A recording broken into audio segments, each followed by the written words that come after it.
ሰበርና ታሪካዊ የገልፍ የሥራ ዜና። የገልፍ የሥራ ገበያ በፍጹም ተቀይሯል እና አሁን ለኢትዮጵያን እውነተኛ ዕድል በሙሉ ተከፍቷል። ዛሬ የገልፍ ሀገሮች የሥራ ገበያ ወደ አዲስ ታሪክ ምዕራፍ ገብቶ የቀድሞውን የአካል ጉልበት ብቻ የሚጠይቅ አስተሳሰብ ትቶ ወደ ዘመናዊ ተስተካክሎ የሚሰራ መረጃ አለውና ለመማር ዝግጁ የሆነ ሰው በግልጽ መልኩ ተሻግሯል። የቴክኖሎጂ ልማት፣ የከተሞች ፍጥነት፣ የኢኮሜርስ ፍንዳታና የዲጂታል አገልግሎት መስፋፋት በገልፍ ክልል አዲስ የሥራ መደቦች በማዕበል እየተፈጠሩ ሲሆን ይህ ደግሞ ለኢትዮጵያውያን የተዘጋ መንገድ ብቻ ሳይሆን የተከፈተ በር መሆኑ በግልጽ አሳይቷል። በተባበሩት አረብ ኤሚሬት የሥራ ገበያ ከመሠረቱ እየተቀየረ ሲሆን ዘመናዊ መጋዘኖች፣ ስማርት ሞሎች፣ ዲጂታል ሱቆችና የመስመር ላይ ንግድ በሙሉ ተከፍተዋል። በዚህ ምክንያትም ዌርሃውስ አሶሲዬሽን፣ ዴሊቨሪ ኮኦርዲኔተር፣ ኦንላይን ከስተመር ሰርቪስ ኤጀንት፣ ስማርት ሪቴለር አሲስታንስ እና ሴኩሪቲ ኮንትሮል ሩም ኦፕሬተር ያሉ የሥራ መደቦች በቀጣይ እየተፈጠሩ ነው።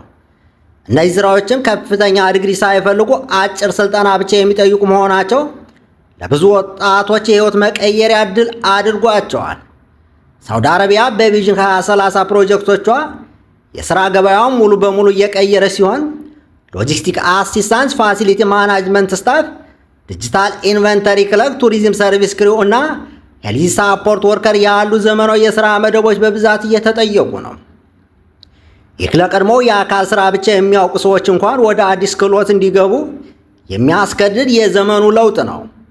ኳታር በቱሪዝም በኢንቨንትና በአየር መንገድ ዘርፎች እየተስፋፉ ሲሆን ኤርፖርት ግራውንድ ሰርቪስ አሲስታንት፣ ኢቨንት ሳፖርት ስታፍ እና ሆቴል ኦፕሬሽናል አሲስታንት ያሉ የሥራ መደቦች በተደጋጋሚ እየተከፈቱ ነው። ኩዌትና ኦማን ደግሞ ስቶር ኪፐር አሲስታንት፣ ሜንቴናንስ ሰርቨር፣ ክሊነር ሱፐርቫይዘር እና ካተሪንግ ሰርቪስ ወርከር ያሉ የሥራ መደቦች በስፋት እየተቀጠሩ ነው። ይህ ሁሉ አንድ ግልጽ መልእክት አለው።